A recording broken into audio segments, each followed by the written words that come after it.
Кыргызстандын жарандары ошол эле Кытайда, Орусияда, Казакстанда, Өзбекстанда жумушка уруксат кагазы жок, же болбосо визасынын суроого өтүп кеткен абалда жүрө албайт да. Биз деле ошондой мамиле кылышыбыз керек.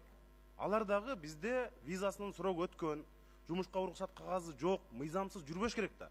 Анан өкмөт мисалы былтыр айтып атасыңар 300дөн ашуун Кытай жаранын Кыргызстандан чыгардык деп, депорт кылдык деп. Ошонун баарын телеканалдардан, радиодон, гезиттер аркылуу элге көрсөтүшүңөр керек. Мына биз жүздөгөн кытайларды керек болсо мыйзамсыз жүргөн экен, колун кайрып өзүнүн өлкөсүнө чыгарып койдук. Мыйзамсыз жарандарга биз ушинтип күрөшүп атабыз деп айтышыңар керек да.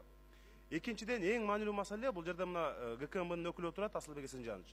Буга чейин Кытайга визалар кызылдай акчага сатылып келген. Миграция кызматы, Тышкы иштер министрлиги, ГКМБ баарыңар биригип алып, ар бир Кытай визасынан $50 орусча айтканда жанагындай доляга отурган болгон.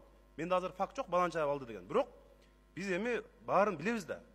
Ошон үчүн ушул маселени мына тыйыш керек. Эгерде андай болбосо болбойт. Бүт органдар ошолорго текшерип жүрүш керек.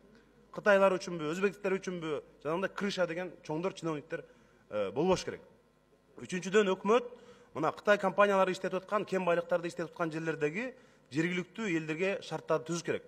Ушундай эле бир жөнөкөй 3 нерсени жасап койсоңор, биздин элибиз тынчыйт, сүйүнүп калат. Мына бизге дагы ушундай мамиле болот экен деп. Мисалы ошол эле Иштанбер дегенин алып карагыла, Кытай компаниясы иштетип аткан. Ал жерде иштеп аткан кыргызстандыктарга шарт жок да. Абдан начар абалда жашашат, абдан начар абалда иштешет. Ошолордун бардыгын текшерип туруп, өкмөт өзүңөрдүн күчүңөрдү көргөзүп, мындай тартипке салып койсо боло турган эле. 10 секунд.